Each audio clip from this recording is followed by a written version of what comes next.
All right, Steve, it's showtime. Hey everybody, welcome to episode 10 of Eric Abbenante versus the world.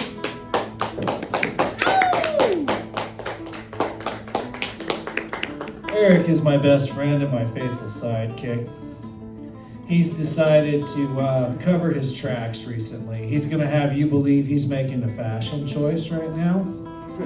He's going to come out wearing scarves like it's snowing outside and we're in Texas and only snows 5 days a year out here. 5 whole days. It's actually much worse than you can imagine. There was a couple days back, he was having a pretty rigorous strangle baiting session.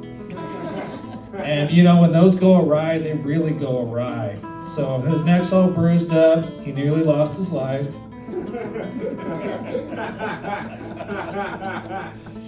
And we found out some things about Eric we didn't know before. You know, he's into pain, as well as strangle baiting. So if you accidentally touch him on the neck, he may come. So don't hug him or anything like that. Just keep a safe distance between the two of you. So, what happens when you get a guy rocking a gay scarf in a pot dispensary? You get Eric Abbenante versus the world, everybody. Yeah. Oh, thank you all so much. Episode 10 of Eric Abbenante versus the world. They didn't think we would make it. They meaning everyone who had logic and reason. But you know what? Hey, we made it to episode 10, Eric Abbenante versus the world. This is a political comedy show, and I will only apologize if I didn't offend you. That's the rule of this show, okay? That's the rule of this show. Big time Jewish news producer, okay? Big time. I started off my set that way, saying big time Jewish news producer. I immediately from the back got, boo! Jew, boo! Boo! And I didn't hear it until after the recording, and I was looking at it, I was like, oh God, what a shame. She was really hot. The chick who booed me, a real shame. You know, it was just terrible. And it was like, so what's the issue? Yeah, I know, right? She sounds perfect for all, you know, he hates me, hates Jews, beautiful. Yeah, she sounds like a great person, sincerely. Gen Z loves her. Yeah, you know, that's another thing my wife saved me from, my beautiful wife, who was even more beautiful than this chick, okay? She was like, you know, practically a zero compared to my wife. But she saved me because, you know, back in my single days, I would have gone after this hot anti-Semite. She was hot enough where I wouldn't have noticed if she threw me in the oven. You know what I'm saying? Wouldn't have noticed at all. But it is so good to be here. Please give a warm round of applause for my faithful sidekick, the man, the myth, the legend, Steve Richardson, Steve the Plumber. The one you're here to see. Yes, the popular one. I mean, it's weird, Steve, when the women who attend this show, just very attractive. I don't know what it is. It can't be you, tall, dark, and handsome. You know? Clearly got to be short, Jewish, and nasally. Okay? That's clearly the reason why this is successful. That really does it for him. It really does. Yeah, that's... I get him wet. Yeah, so... Yeah, no. Well, they assume you have money, too. Yeah, no, I trick them. Way off. I trick them. This suit is $40. Okay? The tailoring costs more. And it looked like they didn't tailor it. I'll tell you that. When I got it back, I was like, I think I just wasted my money. That was great. You'll like the way you look, I guarantee it. Nope. Well, too bad. Too bad. But no, it's so good to be here. I mean, Steve, it is my time. It is my people's time. It's December. It's Christmas time. What do you mean? You guys killed Jesus. Okay. We didn't kill him. We told people to kill him, okay? My other people, the Italians, okay? We told, that's what happened. But no, it is our time because, look, like, you guys are busy worshiping Jesus, you know, and caring about that. We're making all the money, okay? We're making all the money. We wrote all the Christmas songs, you know? You guys hear Joy to the World. We hear Joy to the World. The residuals have come. Deck the halls with royalties, am I right? Okay? Follow the law of the lawful, okay? That is how we do it. But yeah, no, we perform this show every single week at the greatest dispensary in Texas, some say the world, Green Goddess Revival. Yes, Green Goddess Revival, the best dispensary in the world. Perform at the greatest dispensary in Texas. But as we went over last week, to reopen the government, Mitch McConnell put in a provision that would ban hemp and could threaten great establishments like Green Goddess. Boo. Right, yeah, number one enemy of the show. But we have a heroine, Nancy Mace, with the Hemp Protection Act of 2025. Yeah. And we love her. And so yeah. No, she saved us. You know, it's like, look, it's totally not going to be an empty promise. I don't get to yay very often. Yeah, I know, right? On this show, not a lot of good news, but she came through, and so we just want to update you every week on our Green Goddess. You know, Nancy May saving Green Goddess, and she actually she posted a photo where the rumors online are that she's pregnant. Ooh. Held her hand on her pregnant belly, right. And she kind of had crazy eyes, I'll admit. Looked the laser eyes, like somehow she had the red glowing eyes without the effect. It was impressive. But man, I gotta say, to whoever didn't pull out, sleep with one eye open. I mean, she follows me literally on X. She's Mishbuka, but seriously, ooh, that was a mistake. No, I'm just kidding. But okay, we have so many headlines. To get to, and Christmas came early for us political comedians. So many great things in the headlines, but really the first thing where Christmas came early, Bitcoin collapsed. Oh, thank God. It went from 124,000 to 80,000. That so affected us. Yeah, and you know what? I gotta say, no, it's affected me because I haven't heard those Bitcoin douchebags for a whole month. Oh my God. They are the vegans and marathon runners of the financial world. Shut up about Bitcoin. Please. For the love of God. So it's just... I just can't believe it. You know, Bitcoin. You know, but you know what? These insufferable douchebags who love Bitcoin, they're like, okay, well, I'm just gonna buy the dip, and I'm like, yeah, I'm buying the dip on the conversation about Bitcoin. It's finally receding, for the love of God. But you know, it wasn't an early Christmas for everybody. Kash Patel, he had a rough start to December.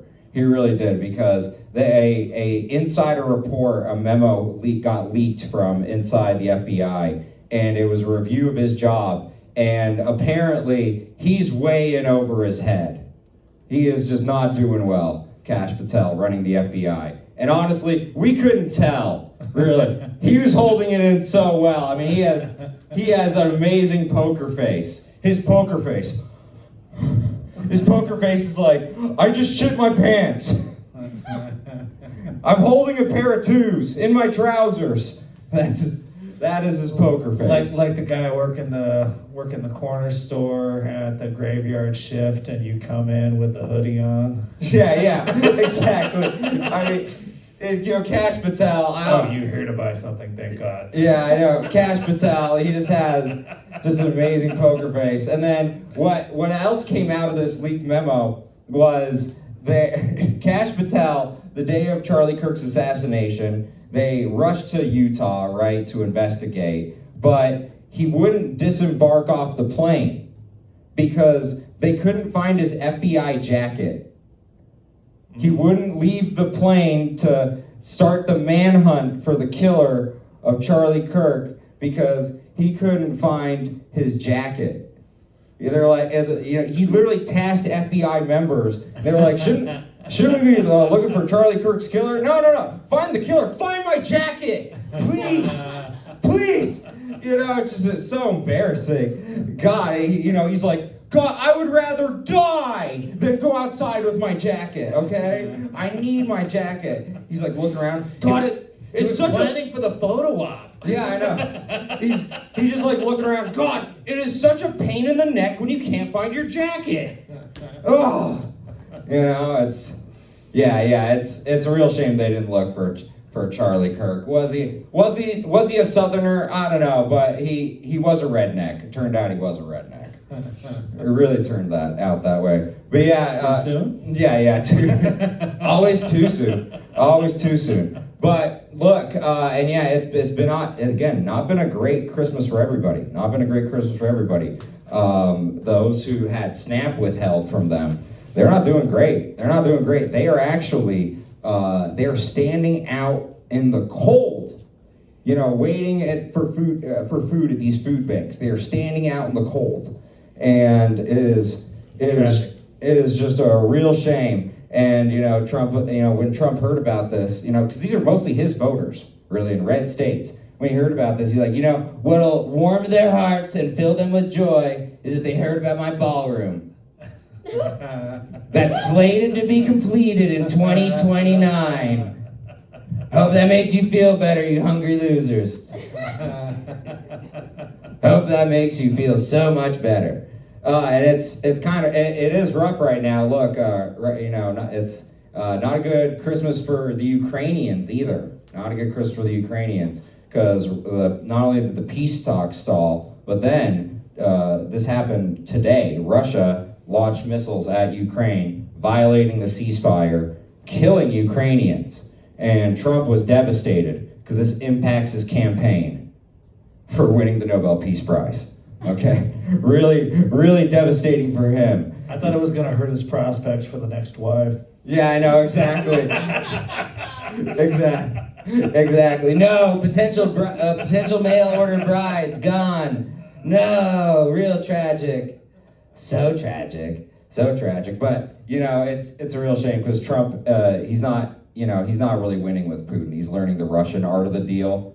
He's like, oh yeah, Putin's like, oh, you have elections. That's cute. I'll just wait you out. You have term limits. Oh no. By the way, have you seen the picture of Trump blowing Bill? I have. You know, it's you know, and then Trump, you know, he's getting frustrated dealing with Putin. It's like there's just a deal inside of another deal inside of another deal, and then by the time I'm finished, Putin's done finishing in my asshole. It's just terrible. Just disgusting. So yeah, I mean, you know, Russian art of the deal is bad, but you know what? Trump gave us political comedians an early Christmas present. He really did. With his rant on Somalia. This was amazing. You know, telling Somalians to get out. I mean, first of all, you had to imagine, they probably had to tell them what Somalians were. Somalians, those are the people who serve me wine, right?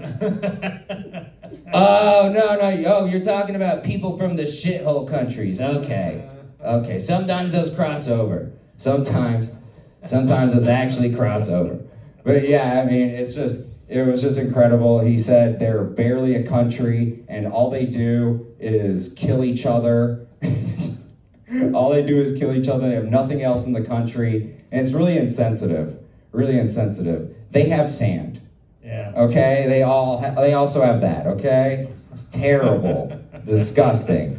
You know, and it's funny, Trump was saying that, you know, all they do is bitch. All they do is bitch. When they come here, they come from hell and they bitch about paradise.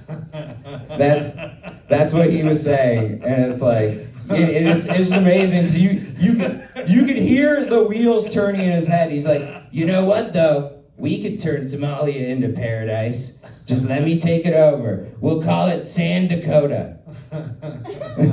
We'll call Gaza North Sand Dakota.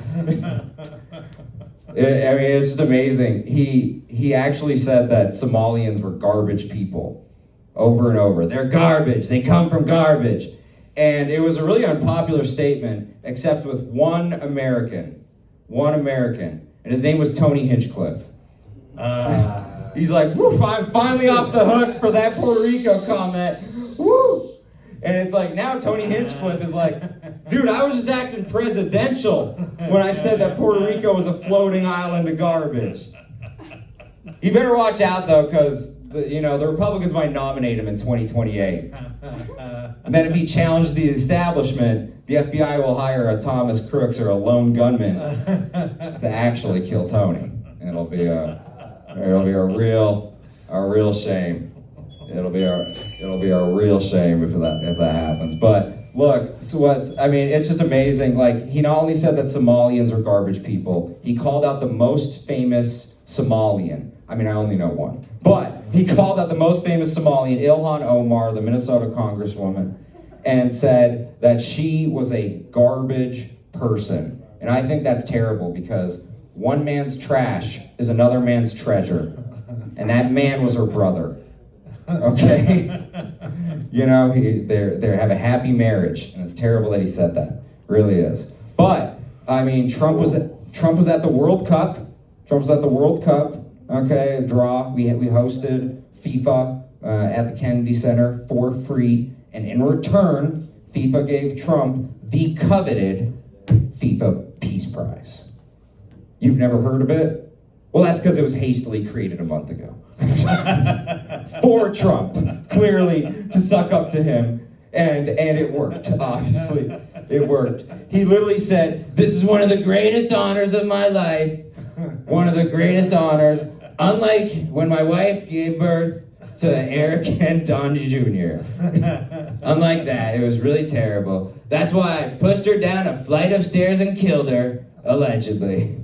Allegedly. Good thing she gave me Ivanka, at least. Good thing she gave me Ivanka. Imagine if he really joked about that.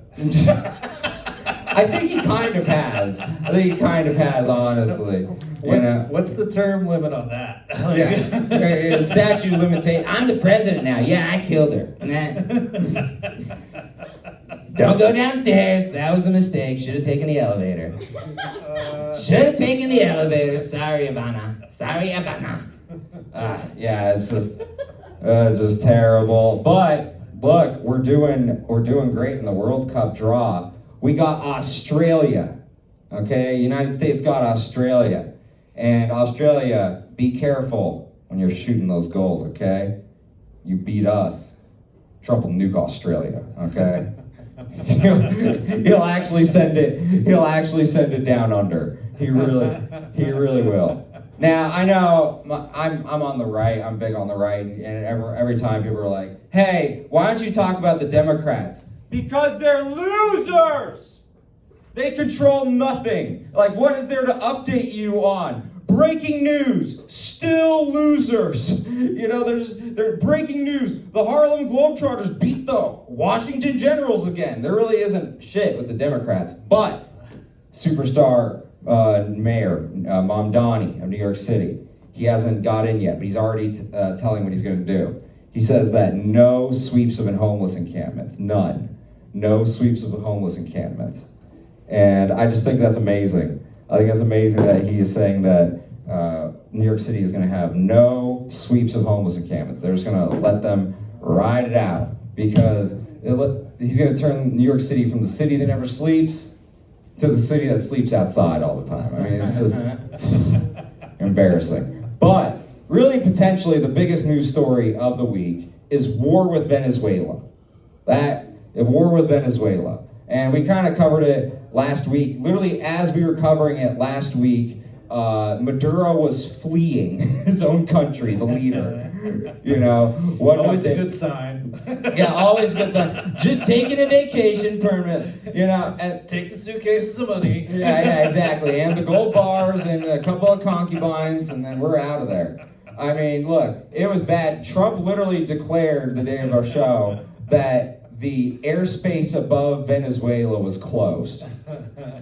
So we're not at war with Venezuela. You just can't fly in or out, and if you get on a boat, we'll blow you out the water. Oof. I mean, it's bad, but it's bad, bro. And what they're trying to do to justify, you know, Venezuela has more oil than any other country, okay? And what they're trying to do to justify that is to roll out the old Bush playbook. What is the old Bush playbook? They have weapons of mass destruction, fentanyl, even though they don't create fentanyl, that's China. But, you know, those are details, right? You know, who cares about that? We're going to be greeted as liberators. Rubio, our Secretary of State, has said 60% of Venezuelans want us to take over their country. The same countries that we rig elections in, like with the CIA, they said that we want to take over. Shocking. Absolutely shocking. My question is who pulled these guys? Yeah. The CIA as they were rigging it, it was just amazing. Made a couple of phone calls, turns out 60%. Yeah, exactly. Yeah, 2 out of 5 people didn't survive this poll. Yeah, exactly. So Venezuela, they're in dire straits. They're in dire straits. I mean, look, Trump's about to say they have yellow cake. We got to attack. Sir, that's Tres Leches cake. They have 3 yellow cakes. We must go in. We must go in now. So Pete Hegseth, our Secretary of War, badass. He was being questioned because it came out in September that we airstriked this Venezuelan boat, and we didn't get everybody, and then we airstriked it again. We airstriked a shipwrecked boat, and so this was in September. He was actually. It's always a good look. Yeah. It's just like rolling a spare. It wasn't a strike, but you always get that second ball. So Pete Hegseth, it was really, he was being questioned this week by Congress about this, and defending himself, he said that I was monitoring with the admirals this strike for 5 minutes, and he didn't really talk about the 5 minutes, and so I think I know how those 5 minutes went.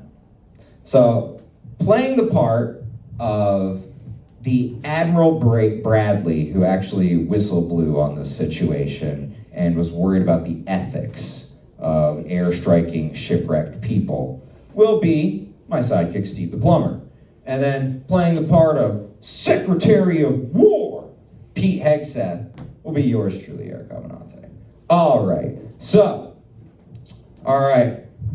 generals, I have called you in here. I have called you in. Play War Pigs. Dunna. Sir, don't you know War Pigs actually depicts us as bloodthirsty mongers? Yeah, that's fucking sick. That's why I'm playing it. Dunna. All right, so, at ease, gentlemen. At ease. Anyways, so, we need to airstrike. Them. How's that going? I think we got the first one. They're all dead, right? Yes, sir, but there's a problem. They are survivors and they're shipwrecked. What's the big deal? I mean, they're sitting ducks, right? I mean, it's like shooting Venezuelans in a barrel, am I right? Geneva Convention says we can't shoot them unless they're calling for backup. Okay. Well, I'm looking at it right now. We can see through the cameras. I mean, look, right there, he's calling for backup. Launch the missiles. A piece of plywood. Okay, yeah, details. He's holding onto a piece of plywood. Don't be a pussy, okay? Don't be a pussy. Let's just roll with it. Okay? Okay, sir, we strike the shipwrecked combatants. That's a war crime. Hey, war crime, schmore crime, okay? I got your back no matter what. Smash cut to the next time they asked Pete Hegseth about this moment. Pete Hegseth went, I stand behind what Admiral Bradley did. What the fuck? What happened? Don't be a pussy. Yeah, it's like, this whole time, he was making the Admiral do it, and then he gets asked, like, I stand behind what this guy did. It's like, what a bit. And it's like, look, when I said don't be a pussy, I was saying don't be a pussy about me licking your wife's pussy. That was what Pete Hegseth was telling me. Too far. Yeah, terrible. Well, no, look up the police records. He comes on married women's tits. 2 doors down from where the guy is. I mean, he's Secretary of War, am I right? 5 minutes after a guy gets shot in the neck, right? Yeah. So, what do you think of my theory, Steve?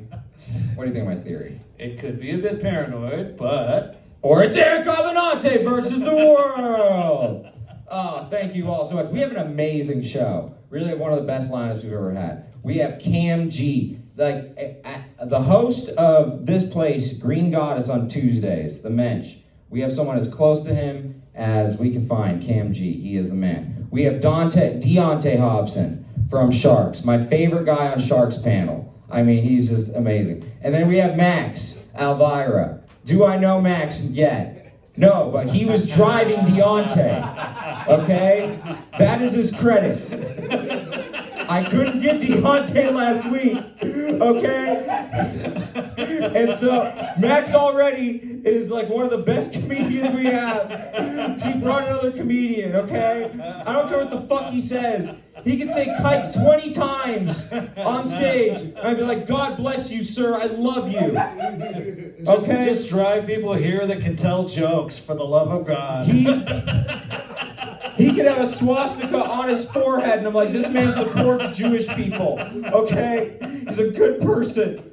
Please. Okay. But okay. We have a great show. This lineup is amazing. But before we get to our amazing lineup, we have a recurring segment we do every single week. Because my sidekick Steve is a plumber. And so every single week we go through who is the most clogged, who is the most constipated, who is the most backed up, who is the most full of shit in politics. So, Steve, who is it this week? It is Tim Pool with a combo. Candace Owens. Oh, Tim Pool and Candace Owens? You're about to get Unclogged by Steven Richardson! All right, Steve, shut up while I take over. Okay. I'm so glad you let me talk this time. Yeah, I know, right? Yeah. Great sidekick. Greedy Jew, always stealing all the lines. Terrible. You know, you're too busy having a family and shit to memorize anything, okay? Turning wrenches. Yeah, exactly. You know, pleasing women, you know, all these different things. But, okay. So, Tim Pool this week, he deserves to be unclogged. The beanie is clearly too tight on his head. He needs to be unclogged because, oh my God, he said that Candace Owens, she will be the solitary reason for the downfall of the Republican Party. I don't see how that even tracks. Yeah, I mean,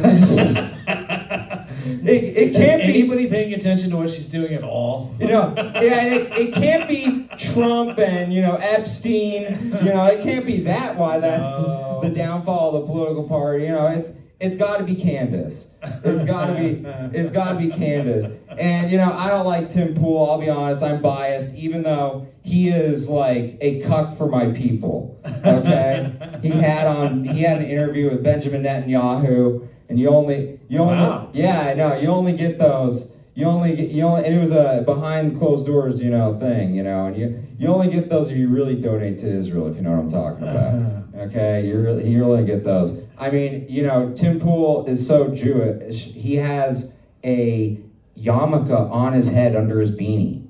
It's a bald spot. You know, you know, he looks like Manu Ginobili, but not athletic. Manu Ginobili. You know, yeah. So yeah, Tim Pool, he's an idiot. But then Candace Owens also deserves this because she's like spending all week trying to get attention for Charlie Kirk and releasing these text messages like, oh, look at me and Charlie Kirk talking. And it's like, what's kind of embarrassing is like, through these text messages, all you learn is that Charlie Kirk friend zoned Candace Owens. That was the only thing I learned. You wouldn't be able to pry that out of me with a crowbar, you know. I think I would have friend zoned her too. Yeah. You know, she is a little nuts. But I mean, what's crazy? She's spending all week trying to, you know, get attention. And then the Charlie Kirk show, TPUSA, they're going back and forth with her. And I know you're like, wait, the Charlie Kirk show? Yes, the Charlie Kirk show still goes on. How? Yeah, do you know how crazy that is? I don't know if you've been keeping up with the news or what I said earlier, the monologue, but the guy, Charlie Kirk, is no longer part of the show. He's no longer part of the earth. But they still do the show. They did the show the day after the assassination. As a big-time Jewish news producer, I gotta say, if I saw my dear host get blown to smithereens on TV in 4K, I would be like, God, this is the worst day I could imagine. My job is gone. The only thing I can think of is, man, at least I don't have to go into work tomorrow, right? Nope, you're the co-host now. Get ready to read the My Pillow ad before the eulogy. You know, and it's just like, okay, so you got that, and then Candace Owens is like, oh, you know, Charlie Kirk, he's not buried. You know, I know he's not buried. And it's like, well, how could he be buried when both of you are spending your time right now playing tug of war with his dead body? Okay? How could he be buried? But anyways, Candace Owens and Tim Pool, you just got Unclogged by Stephen Richardson. So, we had an amazing show. First up, out of all the mics in DFW, I believe this one has lasted the longest. It lasted before COVID, okay? It has passed baton many times. It is, in my humble opinion, the best mic in Dallas. It really is. There is Southside too, sure. There is Backdoor, sure, okay? This one has the vibes. Do you know how you know this one's a good mic? The smoke circle outside is just as populated as the mic, okay? That's the mark of a true mic in LA, okay? When the smoke circle is at least 10 people, you're like, this is a real mic, okay? I'm impressed with this man. He's got some of the best vibes in the scene. Please give it up for the amazing, the impeccable, the wonderful Kam G!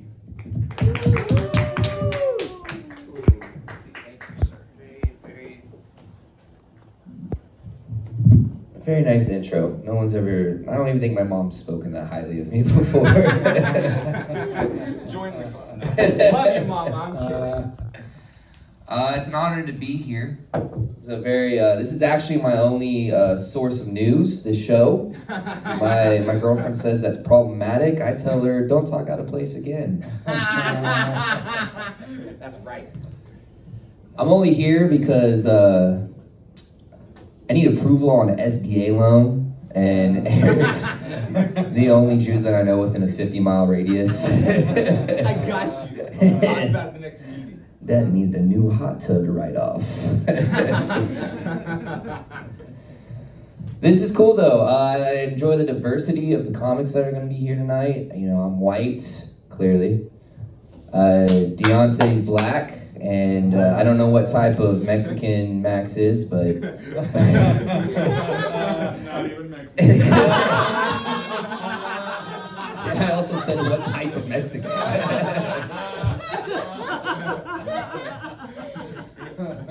But, you know, at least we're ensuring we're going to offend somebody here. Someone's going to be uncomfortable. That's right. And there's a plumber, and I fucking hate plumbers. I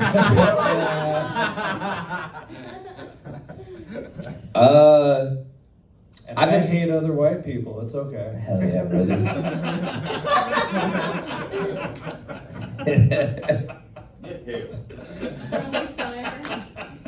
I've been thinking about this recently. It's been irking me. I went over to a friend I haven't seen in a while's house. And she has some dogs, and she's one of those chicks that like talks for their dogs. These people, I hate them. Stop doing that. I showed up to the house, and she was like, "Oh, tell Uncle Kam how much you miss him." It's like, "Oh, I missed you so much, Uncle Kam. You've been gone for so long. You never come around anymore." It's like, bitch, just say that to me. Don't bring the dog into this. And now you're over there talking in the corner, and I have to like look at this dog that I'm like, "Oh yeah, I'm glad you feel that way, Max. Cool." It's weird. Quit it. But then I was thinking about it, it's like, I think that's when I knew that like my parents were about to get divorced. Was whenever my dad would come home and my mom would be like, "Oh, Daisy, do you even remember who that is?" She's like, "No, Mom, I don't know who that is. He's always gone. He's never home. He's probably out cheating with that one bitch that he works with." It's like, "Mom, just say that to him." And it's crazy that Daisy knows that, and she was right.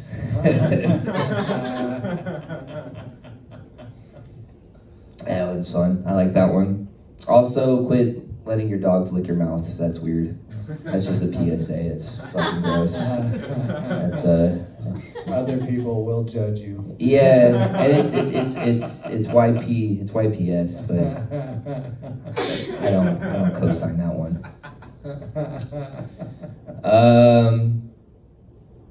Wine. Oh, wine. Speaking of Somalians, I like to talk about wine.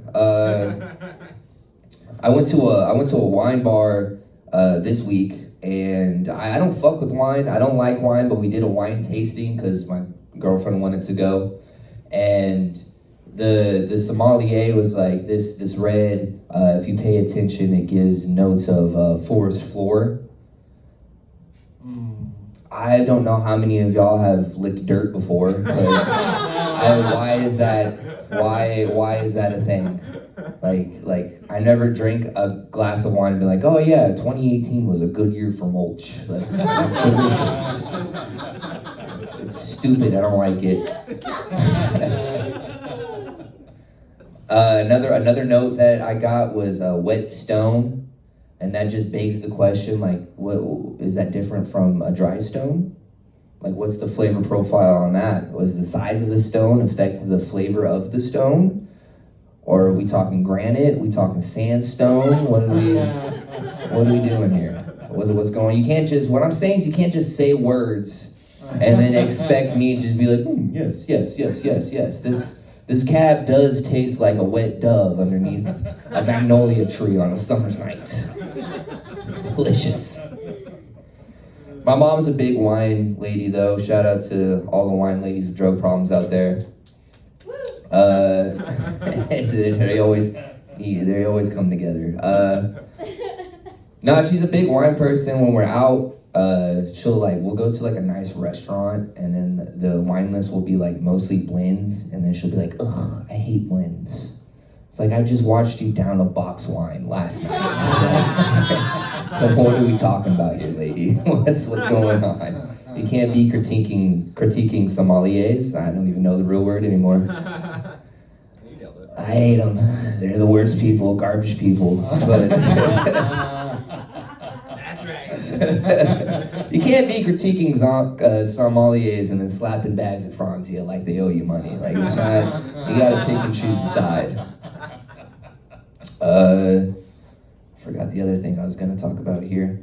Oh, you gave me drugs. That was cool. And that's why he forgot, guys. And that's why I forgot. I'm usually a fucking professional. I'll edit this out. Oh, the government. Thank you.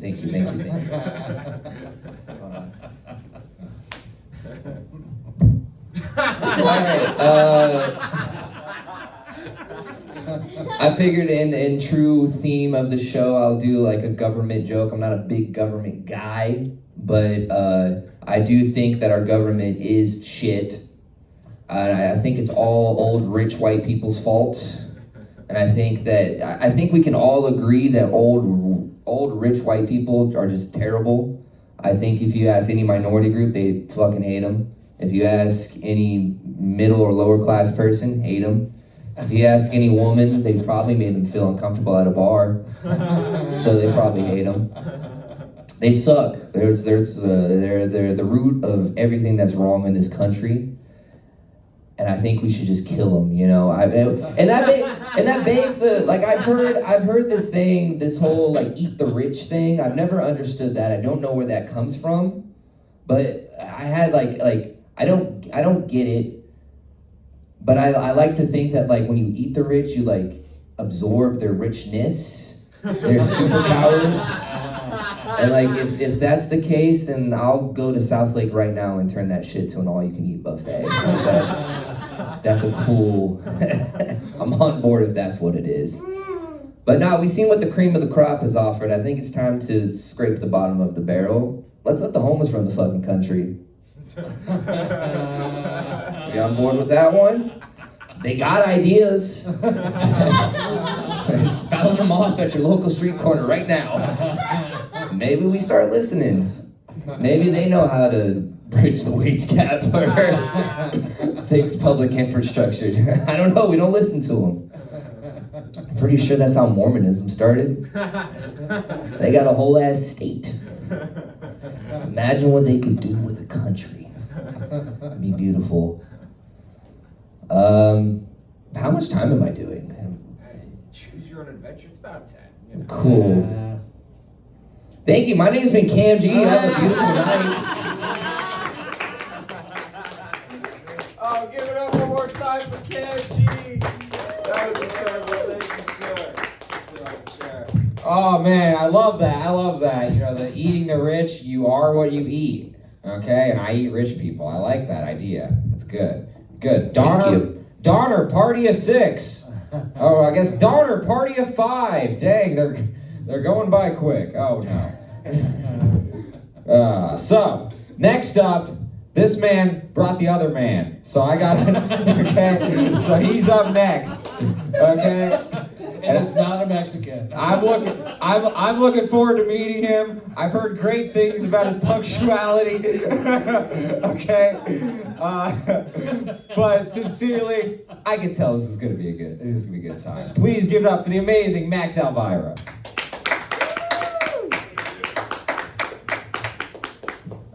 Shout out to Eric for pronouncing that right. Oh, wow. Hell yeah. First white person to do so in a while. No, dude, I give people the opportunity to say it the white way and they still pronounce it wrong. I don't know what's up with you guys. I don't know what's up with you people. Wait, I'm not supposed to say that. That's cool. No, I'm usually on time, but I had to bring the black guy over here. So.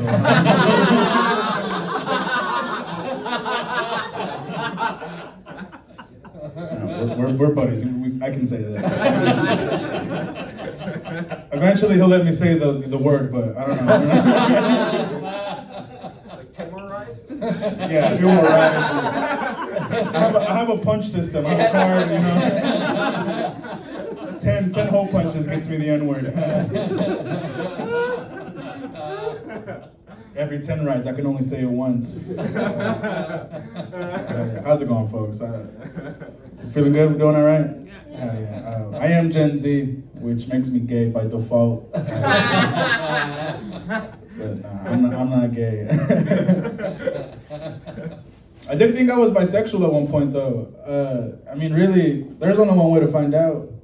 You gotta dive headfirst into it, you know what I mean? But no, as it turns out, penis is not for me, dude. I don't like dick. It's not. I mean, as much as I keep trying it, I can't find the hype. You know what I mean? After like a dozen dicks, I'm like, nope, still don't see it. I can't find it, man. I came out a little too soon, I think, as bisexual. And there's always like shit that comes with it because there's a double standard, right? Like if a girl says she's bisexual, right, it's almost like applauded, you know, it's almost encouraged. It's almost seen as sexy, you know. It's like like you know, 2 girls kissing, people get hard off that shit. But if a guy says he's bisexual, right, it's like, oh, what are you? You know the word, like my boy likes to give me shit. It's like, oh, you're gay, dude. You like guys? It's like, man, I lost my virginity to a girl before you. Like, you know what I mean? Like, I've been with girls my whole life, but the second I suck a dick, I'm gay. Like, fucking give me a break, dude. But nah, man, I came out a little too soon though, and I came out to my parents, and they were cool about it. Like my dad was real like surprisingly cool. Like I was crying, I remember, and he was like, "Nah, it's okay, mijo. Like it doesn't matter who you love, I still love you." And I started crying, dude, because my dad was like an old school Mexican, real badass, and I was crying, and he started crying too. But that was only because his son was a queer. Like that was, you know what I mean? He was crying out of disappointment, dude. Hell yeah, man. That's a funny word, queer. It used to be an insult back in the day, but now people are identifying as queer. Right? I think it'd be cool if other communities embraced their slurs as well. Like imagine I start coming out to people, right, and saying like, "Hey, my name is Max, and I'm a beaner." You know? Which, by the way, I am Mexican. I was just fucking with you. Mexican as fuck, dude. I was like, you said that your dad was Mexican. I was like, does Mexican work like Jewish? Like if your mom's not Mexican, you're not Mexican. Oh yeah, I'm Mexican by birth. I'm sorry. No, it's cool. It's cool. Oh yeah. What the fuck? What was I saying? Oh yeah, I'm Mexican as fuck. I still shop. I still shop at Aeropostale. It's cool. All right. You gotta be real Mexican to know that one. I think ants are the Mexicans of the insect community. You know, it's like 1,000 of those fuckers living in one pile. And one always takes off to go look for the. You're laughing a little too hard at that, bro. Oh, okay. I don't know, man. Whenever a white person laughs too hard at a Mexican joke, I'm like, all right, bro. Relax. Nah, thank you. That's just. Get him out! I love it. That's just how they laugh. Oh, yeah. He laughs like this, bro. He laughs. Happy merchant. Yeah. When I was Mexican confirmed, he just called ICE. He was gonna have me go up last, but they were like, "No, we're on our way." You know. He's good. He's cool. Nah, man, I'm Mexican as fuck. My mom was real Mexican, dude. My mom, she was a real hard ass. My mom used to hit me and then investigate what the fuck happened. You know what I mean? Like one time, she was sleeping in her room and I was in mine, peacefully playing Dance Dance Revolution on the Wii, and she just barges in, right, and just starts beating the fuck out of me, dude. And I'm over here in the corner, fucking trying to avoid her. I was about to beat my high score too, like I was missing my arrows and shit in the background. And when she got done kicking my ass, she was like, "What the fuck did you drop?" And I'm like, "Nothing, dude. I'm playing the game." And she was like, "Oh, well, you owed me one." I was like, "What the fuck?" Like, we're here racking up a tab on ass whoopings, bro. Like, shit was terrible. But nah, I've done enough shrooms to forgive her. Yeah. I'm an average shroom consumer. I just took some right now, too. Yeah, they have them in pills here for some reason. I've never done. They're saying Those it's were shrooms, bro. Oh yeah, they're saying it's a micro. This was all a ruse. You got We're all 3 Jewish minutes. now. Dude, Deontay was like, these pills are too big. And I'm like, dude, I just swallowed like 5 at once. I don't know. They want to call me gay, but like, who's the one that can't swallow a fucking pill, bro? And yeah, I did like 4 grams one time, and my mom gets to the house way sooner than she should have. And I started losing my fucking mind, right? And I wanted to throw away my weed, but by flushing it down the toilet, but I forgot to take it out of the Ziploc bag, and I clogged that shit. And the whole house started smelling like weed, dude. So my mom gets home and she was like, "What the fuck? What's going on in here?" And I lose my mind, bro. I go up to her and I give her a fat fucking hug. And I'm like, "I'm sorry, I'm gonna be a better son, I'm a piece of shit, I'm gonna make you proud of you." I was like a little bitch, bro. And she's like, "Hey, shit, it's okay, mijo, fucking relax. Like, look at me, fucking look at me in the eye." And I look up at my mom and she was like, "Nightmare, nightmare, nightmare." Just completely fucking ruined my trip. But nah, I'm gonna leave you guys with this one. I got an idea after that shit. My mom owns a restaurant. She owns a tortilla factory down in Taro, and I'm gonna put some shrooms in the food one of these days. You know, like during a family dinner or something, I'm just gonna put shrooms in the food because I have a real judgy family, bro. Like I'm gonna sneak up on those fuckers one day. You know, let's see who really has their shit together. But anyways, thank you guys very much. You guys have been great. Hell yeah. Hell yeah. Oh, that was so amazing, but unfortunately you have to get out because you're Mexican and gay. I mean, just terrible. They're not on this show. No, okay, so I'm gonna have you sit in this seat because, oh my God, I had a realization. I was like, wait, I put Deontay last, and that means he would have to go in the small black chair. I was like, I can't live that down. I'm really racist, but... Now he's gonna sit on the small black Mexican. Yeah. I'm like, Max was cool. I mean, that was absolutely wonderful. I mean, that was great. I knew he was great. It's how I scouted him. I mean, it's amazing. So coming up next, this man not only so the Sharks is on Thursdays and they have a panel show as well. You should check it out. And he is my favorite person on the panel. Just so funny, so quick, and man. I have never seen anyone dress up this well for the show. I'm hyped, okay? Finally someone got it. He looks like Django chained, okay? Chained to Max Alvira, who had to drive him here. But I am hyped, okay? This is about to be so damn good. Please give it up for the amazing Deontay Hobson. What a build-up that was. Man, if I bomb this next 10 minutes, think I'm gonna be left here. Fuck yeah, dog. Make some noise for yourselves for sticking around for this. This is a cool place. Fuck yeah, me and Max just swallowed a blue chew over there, so this is gonna be a real great time tonight. I've never been offered mushrooms in a pill form before, but I'm like, cool, this is great.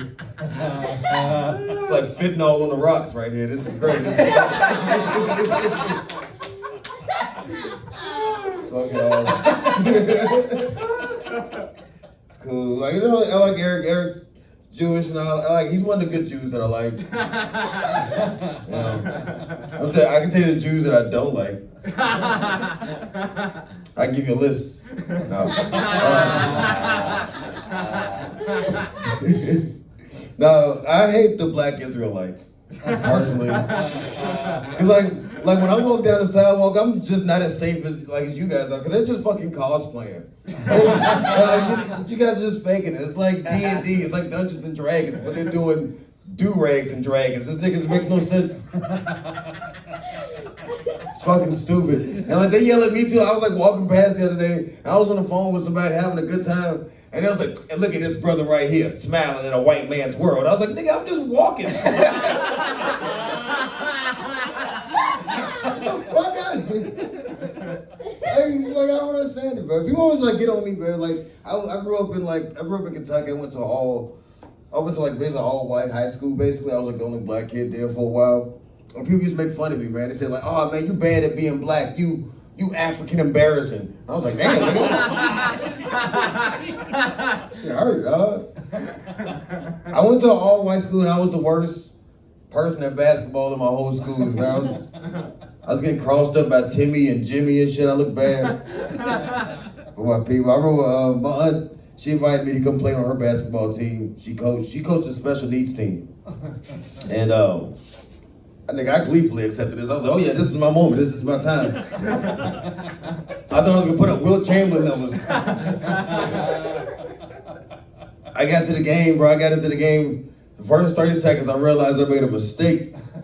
These niggas was strong as fuck, bro. I was getting backed down by this kid with Down syndrome. I was fighting for my life. I threw this pass, and it got picked off by this kid with dyslexia. I was like, how the fuck did he read that shit? It makes no... Son of a bitch. It's crazy, man. Nah, I'm bad at being black, bro. Like since I've been back, moved out here now, I've been having to talk to a lot of my friends on the phone. I realized a lot of niggas don't say goodbye. You know what I mean? They always use weird ass quotes and shit like that. I got a friend that just moved to Chicago. He's trying some whole new shit out I never heard before. He got off the phone. I was like, all right, man. I'll holler at you later. He was like, all right, man. Stay dangerous. And hung up the phone. I was like, what the fuck is he talking about, bro? When was I dangerous, nigga? I'm legally a silly goose. What are you talking about, man? The fuck are you talking about, bro? Niggas will say everything but say goodbye. Like, I had this weed man, he's come over my house, bro. He'll leave out on a crazy ass stanza. Like, he'll be like, all right, man, there with the weed. Peanut butter go on the left side. And just like leave out the house. And like, I just smoked the weed and just try to figure out what that shit meant the whole time. Stupid. And, you know, and the worst part about it, you ever go to a black person's funeral, especially somebody got murdered, which is like, what's the going rate for, like 50%? Yeah. You got like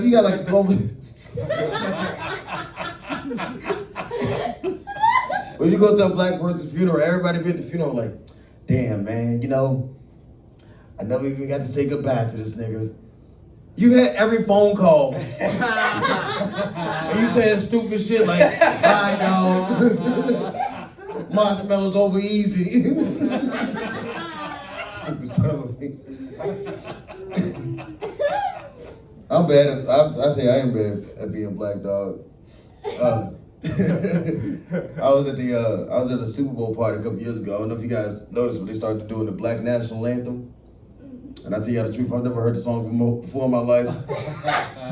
Like, I was in an all-white room, they looked at me like, I don't know.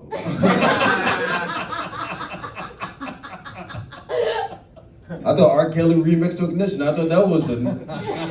Oh, I guess they had another meeting. I didn't go to it. I didn't go to the meeting. I guess R. Kelly pissed that away too, huh? You know? I don't know. I say I'm bad, man. Like, I used to look up to R. Kelly when I was a kid. You know what I mean? Like, he believed he can fly. I thought I could fly too. I was a kid. I had childish dreams. And I remember, like, I grew up and I realized a lot of kids looked up to R. Kelly. Because he pissed on them. That's why. That's how piss works. Comes downward. All right, no, that's stupid. I don't know why I just thought about that. Okay, all right. But no, man. But I am bad at being black, dog. I used to go out to the club with my friends. Man, like, I don't know why, like, I don't know if you ever ride to the club with black people, but they always have this, like, moment, right, where we all gotta, like, join in unity. And that's like, we all gotta agree. If somebody else starts a fight, we all go join in. And I used to always like opt out of that shit every time. I'm like, nigga, I'm just the driver. If you get into a fight, you are on your own. I will be in the car. I'll show niggas, this is my fight stance right now. If shit pops off, they'll be like, all right, bro, square up. Oh, I'm a runner. You don't even see me like this. I'll be in the car. I've seen so many of my friends get their ass whooped from the inside of a car, and I was no help. I did help out a little bit. I rolled the window down. I was like, hey, niggas, 2 more behind you. Watch out. It's an old car.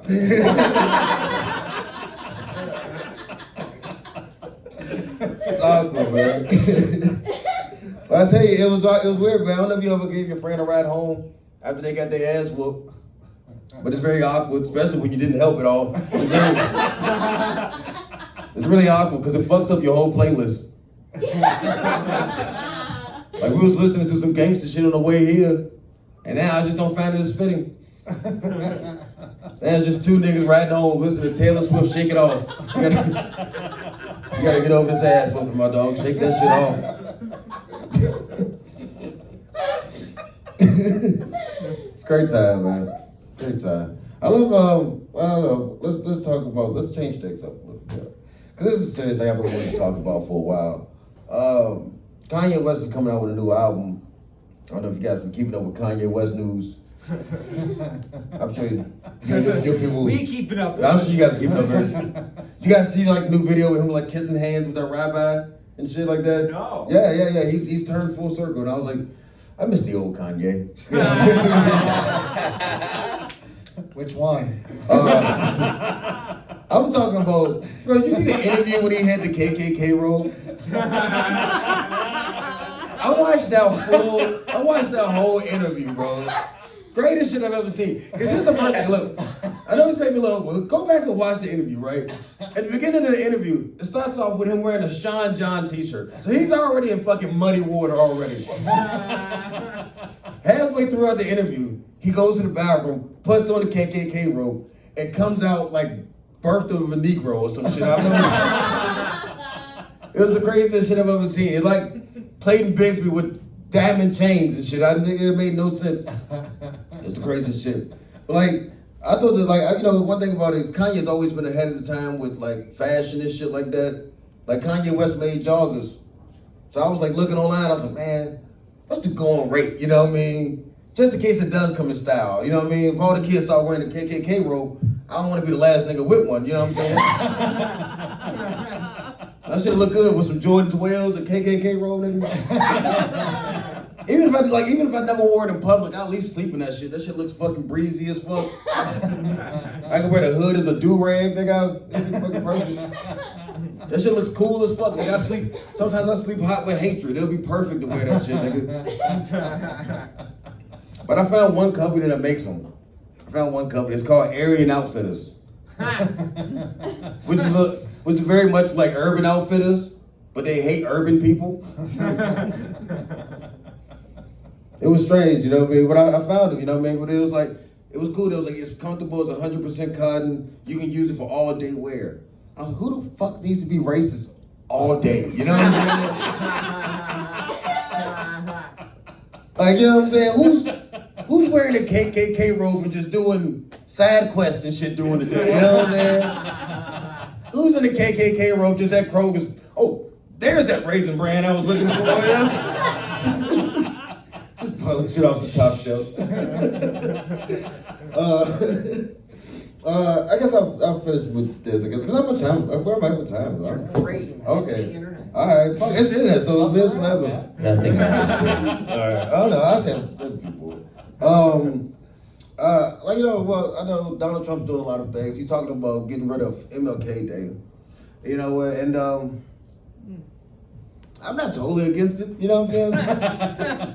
I'm not totally against it. Like, I always love a day off and shit like that. But you know, I mean, it's whatever it be. You know, like a lot of people, like, personally, like, feel like wish that Martin Luther King was still here, and I don't really fully agree with that either. You know, low key, I'm kind of glad this nigga's dead. You know what I mean? Because he was one of the first influences of this country, and if he was alive today, he had to fight Jake Paul one-on-one.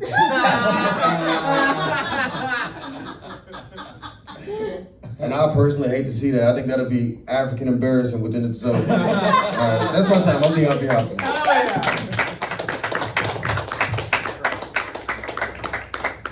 Wow, these guys are talented. I don't know why they're associated with me, but wow, that was just wonderful, guys. All right, so, okay, I'm gonna have to stand next to you. All right. I need this for the thumbnail, standing next to a black guy, please. Let me have this. This looks like a thumbnail to a gangbang. Yeah, exactly. That I'm profiting off of.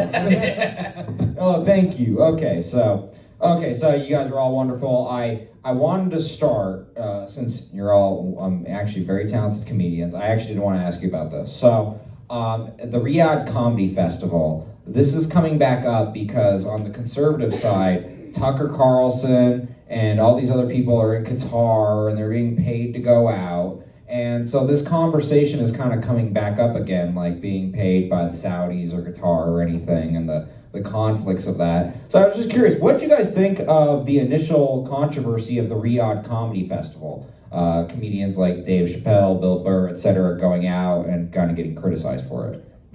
Personally, I think, first of all, get your money.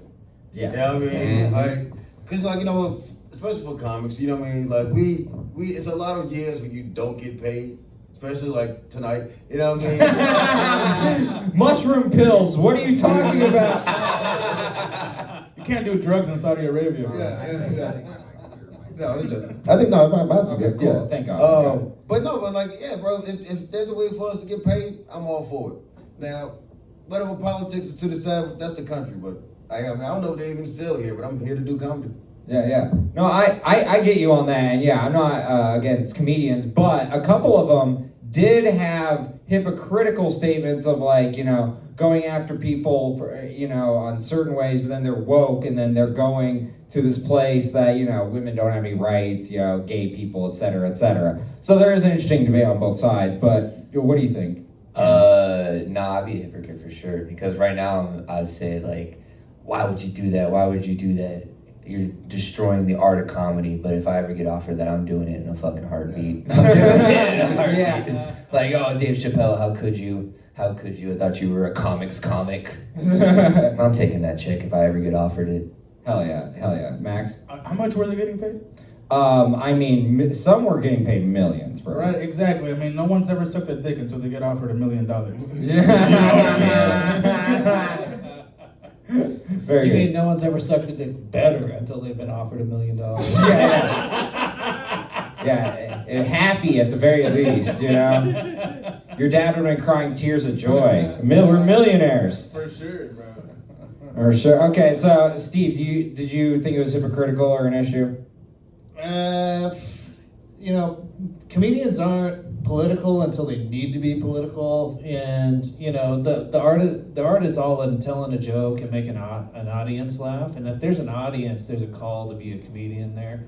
So you know the morality of it. You know, if you have a lot of money like a comedian like Dave Chappelle, you can just fix it by donating to the appropriate charity, whatever they paid you, blah blah blah. But at the end of the day, it's just like, mind your own damn business. Let the guy get his money. Yeah, okay. And I hear you saying, donate 10% to Israel's Dave. That's what you need to do to make things better. It's gonna be, you know how like we do the presidents go and kiss the wall? Like this is the comic version. This will be the comic version of that. Like you wanna make it in this business? No, the comedy store. Saudi Arabia. The comedy store has too many signatures, bro. We gotta open up a new spot. Yeah, exactly. That's a good call. Jerusalem, are you listening? Are you listening? Well, you are listening at all times, but are you listening to this? Okay. So I was curious though, because Dave Chappelle, he took such a brave stand against like Comedy Central once, right?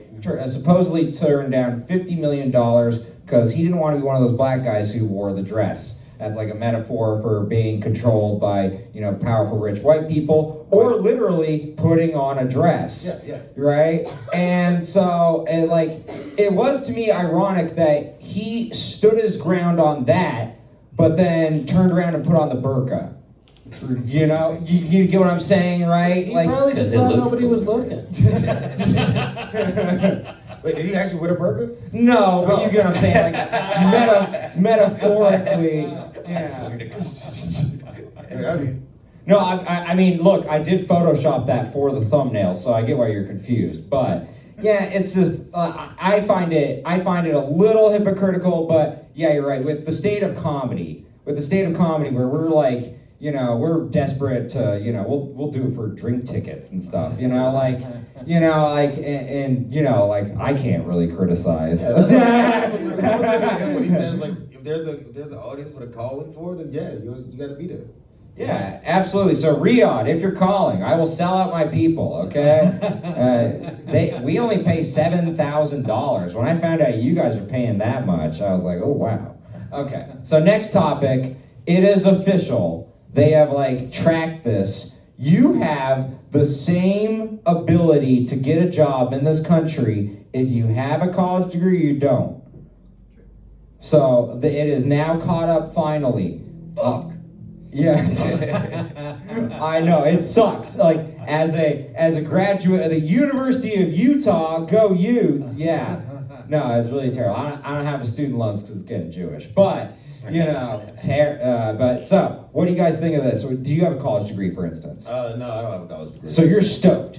Oh yeah, I'm fucking loving it. I'm glad you guys are fucking suffering. I love seeing you guys. Fucking, oh, you piss pants motherfuckers with all your degrees. Hope they keep you warm in that homeless shelter. No, it is painful, bro. I gotta admit, Deontay, because we wanted to look down on the non-college graduates, but at this point, the degree might as well be that bumper sticker on the back of your parents' car. My kid is an honor student. I'm like, that's sad, bad. But so you're in college. No. Or you graduated. No, I dropped out twice. My man. Hell yeah. That's better than me, bro. I only dropped out once. Wait, so why are you devastated? You should be stoked when I said this. I don't know, it was a fun thing to say at the time. Peer pressure.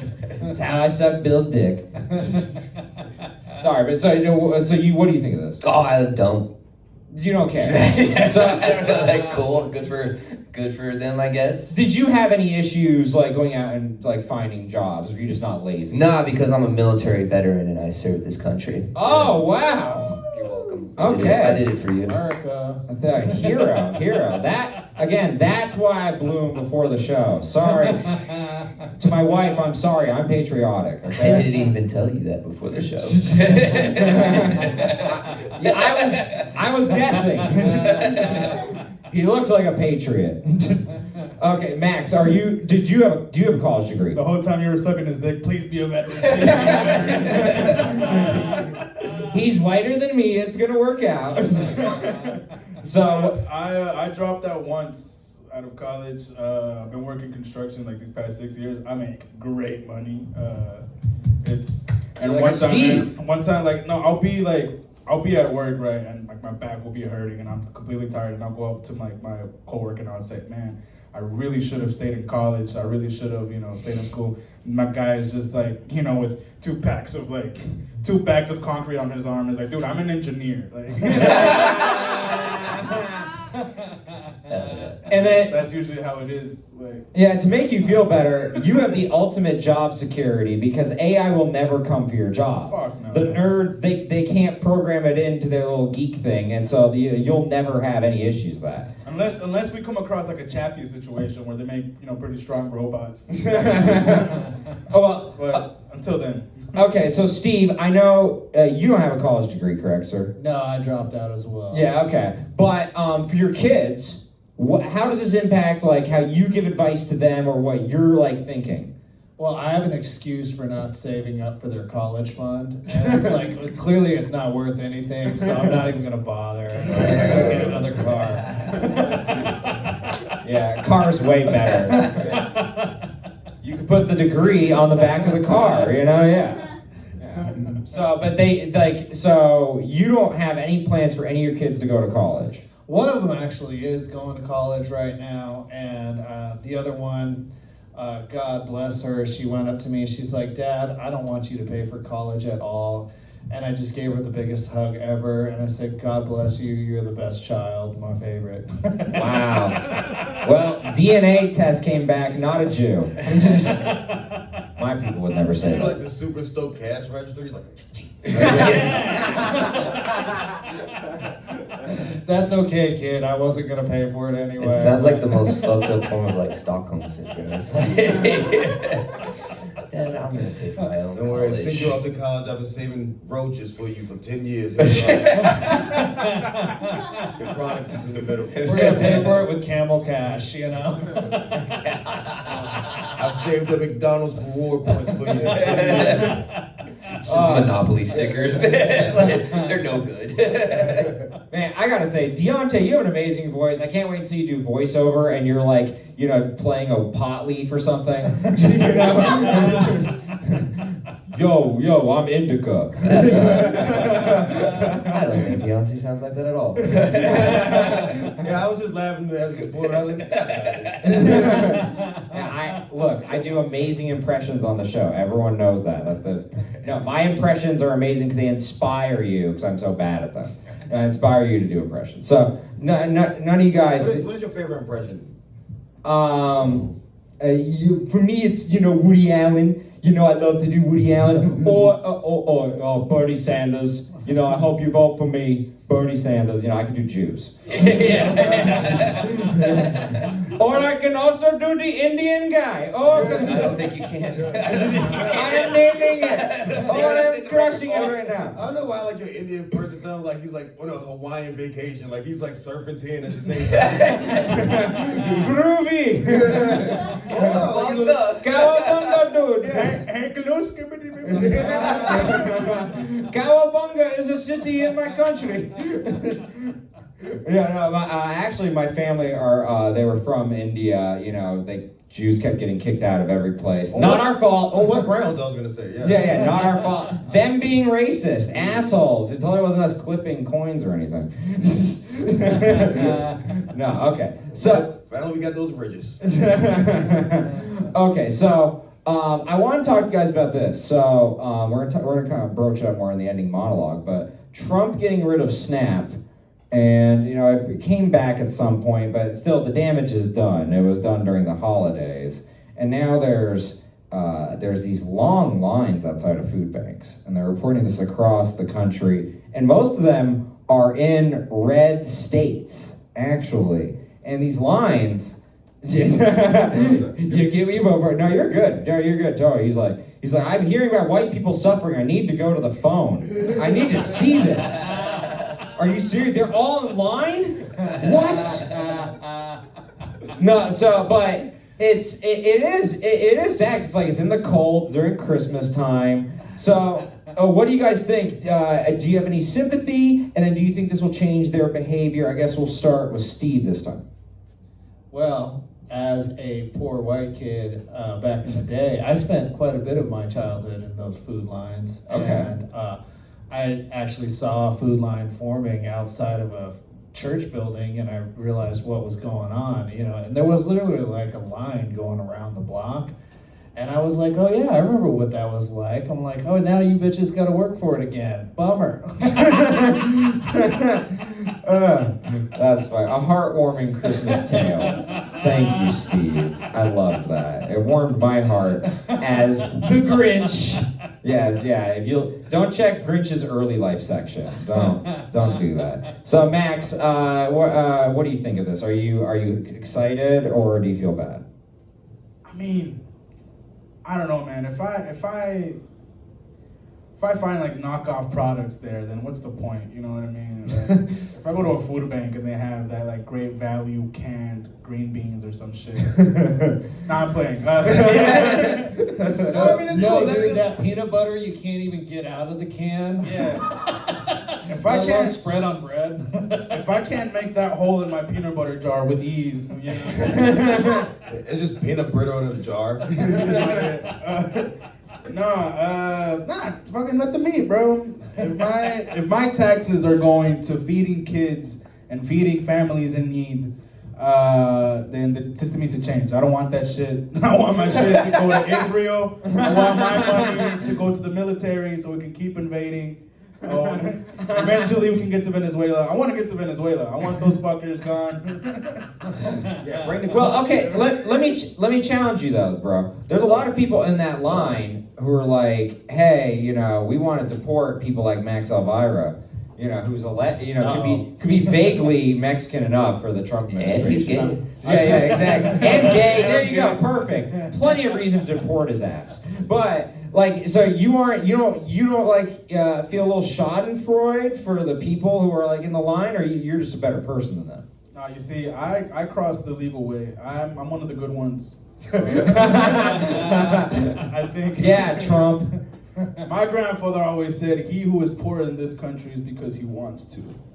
Ooh, I like that. Is that a proverb? Is it Based, Grandpa. Very based. He who is poor in this country, grandson. Yeah, like Yoda Confucius. Like the lady that was on the top of the mountain in holes, isn't it? You must carry Lady Marioni to the top of the mountain to apply for food stamps. Or you will be on snap for all of eternity. You must carry Deontay to the show. But no, continue. Sorry, Max. My name is actually backwards. Spelled backwards. Not playing. Max Alvira the third. Just let them eat, dog. I mean, we're gonna get taxes taken away regardless out of my paycheck. So yeah, might as well feed some kids, bro. Feed some people that can't, get it on their own for some reason. All right. Yeah, Max, there's not much. Yeah. Max Antoinette, let them eat. I like that. Okay, what do you think? Can you repeat the question? Okay, so like the food banks outside, like are you kind of feeling Schadenfreude and kind of gleeful over the Trump voters kind of getting what they voted for in a sense, or do you feel bad because it's during Christmas time? Follow up, could you define Schadenfreude? What the fuck does that mean? Schadenfreude is like pleasure out of watching someone else's pain. So you're asking me if I'm like, look at these people outside, I'm like, yeah, you deserve it, you broke bitches. This is what you deserve. I mean, you don't know. Get a job, get your bread up, quit waiting for it. You don't know the Trump administration or the Trump voter. One of his most popular moments genuinely was that Somalian thing. They're like, yeah, get him. They're the reasons for all of our problems, right? I need someone to scapegoat. I like how Donald Trump is president. He still sounds like the crazy guy at a city hall meeting. Yeah, the day of violence and garbage. And, all right. It's like the one guy that shows up to the meetings and it's like, hey, why are the black people still here? When are we gonna address that? And someone keeps parking in front of my house. I don't know what else. The damn Somalians. So you don't feel any pain. You don't feel any pleasure watching their pain. You're a I good mean, person. like, I live in like a nice neighborhood, so like I don't drive by them. I don't see it. I just don't see it, you know? No, I agree. And by the way, Goyam, thank you for explaining porness to me and the food banks. I wouldn't know what that's like. No chance knowing what a food pantry is like. Full pantry, a Jewish and Italian. No, I was never hungry. Okay, my mom just always fed. So, do you feel any Schadenfreude, or are you excited about this? No, I got that cleared up by that shot. I've never had Schadenfreude since 2012. I don't genuinely care. I mean, like, I don't know. Like, I'm like kind of like Steve. Like, I grew up around poor people, so I've been seeing it. So it's like, to me, it's like, actually, it's just more digital now. Like, I've been seeing it. Okay, and yeah, like the world is smaller, right? And I think that is an aspect of it. Okay, so wanted to ask you guys about war with Venezuela. You brought it up. Yeah, bring home the coke. Nah, get him. Fucking invade them and bring the coke home. Because you had to explain this to Trump, like, look, they don't do the fentanyl, they just do coke. And then Don Jr.'s like, we need to invade. Right. This is imperative for this country. So, okay. One, do you think we're actually going to go through with it? And then two, what do you think of the trouble Pete Hegseth is in with that double tap airstrike, where we did the airstrike on the shipwrecked individuals? Man, what's the double tap? Double tap's like in a video game, or like a shotgun thing. The first tap, is to hurt them, and the second tap to finish it off, right? I thought you meant like Instagram likes. Yeah, thank you. Thank you, Gen Z, I appreciate that. No, double tap from Call of Duty. The mushrooms are kicking in. Oh, Hey, yeah. everybody. I call it double tap when I want to strip it off of me. I'm like, all right. Man, I need to put my uncle in the credits. Thank you so much for providing those pills. Thanks, sir. And then the cops were like, yeah, you need to put him in the credits. But, okay, so the double tap is like, it is a war crime, like I was saying earlier in the monologue. Like, if they're shipwrecked, you can't do that. But can you? Yeah, exactly. It feels like you can. It feels like you can. It feels. Executive order, fuck it. I know, okay, Geneva Convention, you can't kick a handicapped kid. But can you? Especially if you're the biggest kid on the playground. You can probably do whatever you want. Now, it's a fucking good time. New Secretary of War, Deontay Hobson. I like his style. The skin color you can use some work on, but I like the words. I like the brain. Really like the brain. So, what do you think about this situation? War with Venezuela. I mean, kind of. No, they're not gonna go to war. You don't think so? You don't think we're gonna try to get the oil? That is what Trump famously said. The thing we screwed up about Iraq was we should have taken the oil. So you don't think he's gonna do this with Venezuela, which has more oil? I didn't know that, actually. You're asking my opinion, and I know nothing. I think that I think we can just do whatever the fuck we want. I think that if Italy did this double tap thing, then they would have been like, oh my fucking God, you can't do that. You're a piece of shit. The world will denounce you, or any smaller country. But because we did it, they're like, ooh, technically against the rules, but are you going to do something about it? Yeah, it is like the big bull, like, hey, chill, calm down, after you beat the shit out of that guy. I like to think that they are like, well, dead men tell no tales. That is of the sea. Yeah, that is very true, and that's why we can all profit off of Charlie Kirk. That's great. It's great. So Max, what do you think of this war with Venezuela with your people? Listen, if it is, no, do not, no. That's when he draws the line. Like, nah, Careful there, Jew man. Don't compare me. compare me to no goddamn Venezuelans. You all look the same to me. No, I don't care. Okay, someone knows my middle name, Jew man. Aren't there like a pair of Jordans that he's doing? The fucking Jordan Jew-mans? yeah. Jew man. Jew man, they'd be up to something. Oh, fuck. Jew-man. Featuring Juter. Instead of future. Anyways.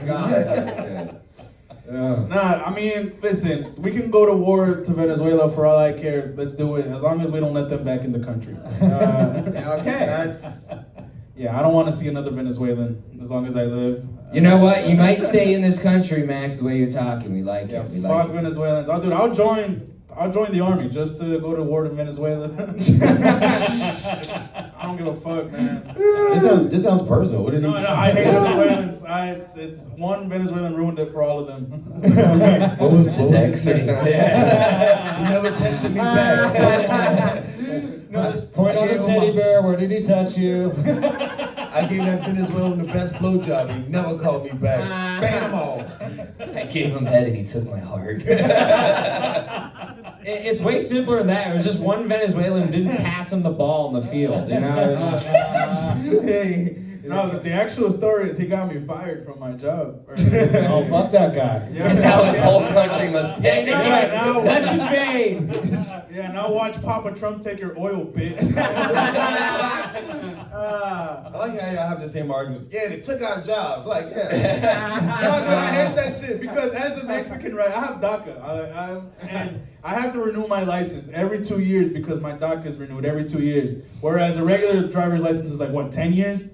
Yeah. Like 10 years. Like so Texas here, yeah. So this Venezuelan fuck, bro, like, what was it, like TPS? He was able to... TPUSA, yeah. TP, fucking bitch. This dude was able to get a license for like 10 years and he was able to get like legalized and everything like nothing. And I've been here for like the past 20 plus years and I'm still like, I don't have health care, you know what I'm saying? I can't give me a green card like that. So fuck them. You know, fuck Venezuelans. I understand white people now, like they're coming here to ruin everything. They're taking our jobs. Oh, that's amazing. Really quick, Max, explain the hierarchy of the Hispanics. You know, Mexicans clearly at the top, right? Yeah, clearly. Of course. It's Venezuelan. I mean, I'm not Venezuelan. They're at the very bottom, man. We're going from bottom to top. It's Mexicans at the top. Salvadorians have earned their right at number 2. Must have good pussy or something. Yeah, good pupusas, for sure. Colombians, I think, come at number 3. Okay. Coke. Yeah, for Cocaine. sure. For sure, cocaine. Let's see. Who's They just bring a number nice 4? vibe to the party. Brazilians, where do they come in here? Brazilians. I don't know. Are we doing like Hispanics or just Latino? They don't count? I mean, they're Because all... they're Portuguese, right? So. Oh, okay. I see. Look at that. Where the Cubans at? Because I hate Cubans? Nah, that's a good question. Cuba might come like at number 5. Maybe like top, top 5 Feels for like sure. a Watch Mojo list. Like at number 5, we have. Welcome to Watch Mojo. No, Trump's taking notes like, okay, so go Cubans first. Okay. Get them first. Okay, and then work my way up to the Mexicans. Got it. No, Argentina is like second to last for sure. All the Nazis, yeah. Yeah, they're just Mexican Jews. So Yeah. Good people is what he's saying. Not parasites at all. they're the Italians as well. Like, you know what I mean? Okay. So, who would be good for number 4? Fucking Puerto Ricans? Puerto Rican. Yeah, that's a good one. That's a good choice. Puerto Rican. Yeah. I think we agreed on this. I paid attention Progress to was made geography. today, folks. Okay, very good. Now, how would you rank them, Deontay?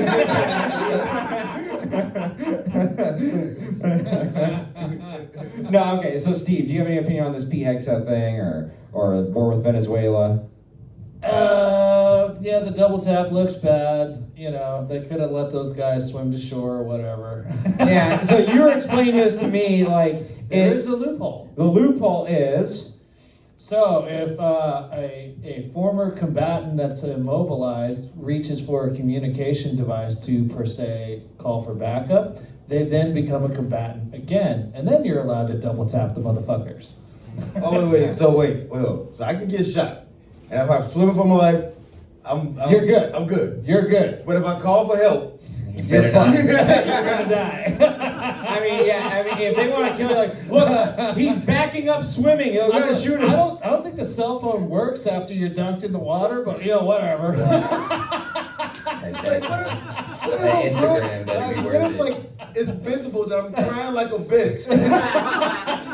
Help! Help! And that only gets That guy could have been calling his wife. We don't know. that only gets Pete Hegseth harder, and then he's like, "Cool, now I can bang his wife. Cool, perfect." I'm just finding out. I don't know why. This is probably because I'm really dumb, but it's weird to me that Venezuela has oil. No, I just don't. Most people didn't know that, and don't ever call yourself dumb, except for coming on this show. That was stupid.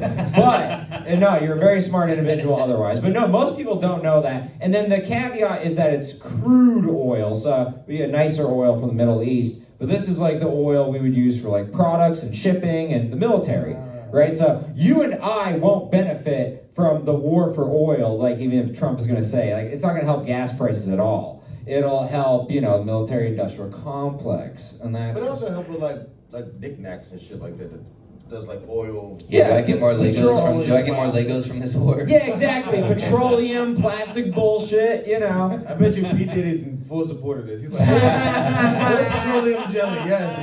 You didn't get a tariff on this shit. Oh man. So before I can triple tap him. So Steve, I want to get to your topic, but really quick, just so you know, I bartended for P. Diddy. Oh, really? Yeah, back in the day. And the funny thing about him... Is that why you dress like this? Yeah. That's how he was able to afford this suit, bro. You gotta protect the neck, Yeah. I'm sure you probably got bar back. But what was crazy is he was like a clean freak. He like made every single celebrity in there, including 2 Chainz, right, take off their shoes, put on these little like Japanese white slippers. Sorry, where did you work at? I was bartending at the Ciroc Bowl at P. Diddy's house, okay? And it was the Seahawks versus the Patriots Super Bowl, okay? It was sick. And I was with like a Deontay type. I was like who I bartended with, He just means black. Dress means black. Dress nicer than Beautiful me. soul, great personality, Deontay type. Yeah, dress nicer than me, successful. People liked him. And then also black, yes. But that was like 5th to 12th on the list of what I was trying to get at. You racists. All of you racists. No, we're talking a good person, Goyim. But no, so he was like, dude, every celebrity is here. This is crazy. Like, are you freaking out? I'm like, yeah. And I couldn't recognize anybody. Yeah. And so he was like, I'll give you $100 if you can, point out a celebrity. And I pointed out, well, that guy's got multiple chains on. 2 Chainz? And he was like, you gotta be fucking kidding me. I totally got, I was like, you guys all look alike, but the chains help. Well, thanks, guys. God. But and we got canceled. No, first of all, I edited it. Yeah, this isn't making the cut, yeah. No, I edited it, and Cam, it was so terrible that you said that. I mean, yeah, you made Max laugh, but it was terrible that you said that. Wait, so you bartended at P. Diddy house. What time did your shift in? No, it was late, and it was sad. I was like the only person who didn't get laid or anything at a P. Diddy party. I was just, I was like Ralph Wiggum. I'm helping. He's just mopping up the shit. Yeah, but all the other bartenders got laid too. Yeah. He's just moving different dicks to different butts and shit. Yeah. It's like an old analog call. Everyone was in on the joke, and they're like, "Look at this douchebag actually working. What a loser!" It's like service industry speak, but like in between the people fucking, you're just like corner, behind, hot ice coming through. Hot stuff, and I got food. Who wants to fuck? And look, Mariah Carey's getting fucking double teamed. what drink would you like, man? I did have a great conversation with Mr. Diddy. It was, what drink would you like, sir? And he was like, Ciroc, dumbass. The Ciroc bowl, you fucking idiot. But it it was a cool experience, but they always talk about the baby oil. They don't talk about the Purell, okay? You know, that clean freak that he was. Don't get those mixed up, by the way. Don't get those mixed up. But we got the 10-minute warning. You guys were incredible. I mean, God damn, I hope I don't ruin your careers, because that was just wonderful. It was worth it. No, you guys are my people, you know, and hopefully my people don't shoot you in the neck. And that's why I got the scarf on, you know. Gotta protect the neck. But we end the show every single week. Yeah, we end the show every single week by covering the story that the media is afraid to cover, and we touched on it. It was the food bank lines, you know, long lines, and you know, Trump, you know, ending SNAP November 1st, the worst time to do it. And for those of you who know, November, December, the holidays, it's the most expensive time of the year. Like, it's really like, why would you choose that time? It's bad. And so the cascading effects are terrible. There are lines like you know, going like deep all over this place. It's crazy. There are all these lines and all these different food banks, and the lines are longer than ever. They are like reporting how like they've never seen lines this long. It looks like a line to a concert. You know? They're like, what are you in line for? Red Hot Chili Peppers? Bread? Black Eyed Peas. Fish? And then someone's like, yes. Better writer than me, Black Eyed Peas. Should have thought of that. That was not on my list. I had fish, so I'm a loser. Black Eyed Peas, way better. Way better. Oh, God. Again, edited in. It was terrible that you said that one joke about the chains, Cam. Really terrible. But you know, really terrible. I edited it in, so yeah, you saw it. I superimposed it, and then the N words were not. I just didn't think it was a nice touch to go hard R. You know, I just a little tough, but you know, when in Rome. But okay, so like it's gonna be sad, like watching all these MAGA voters standing out in the snow. It really is. It's gonna be sad because it's like a new version of White Christmas. I'm dreaming of a white Christmas with MAGA voters standing in the snow. May your dreams be merry and white. May all your meals be white as rice. I'm dreaming of a white rice Christmas, because that's all I can afford. But hey, at least I have a ballroom. This was the best episode yet. This really was. Episode 10, Eric Abbenante versus the world. Thank you to Green Goddess. Thank you to my host. Thank you to Kam G. Thank you to Deontay Hobson. Thank you, Max, for driving half the show. Please. Oh, I love you guys. Eric Abbenante versus the world. Good night, Denton.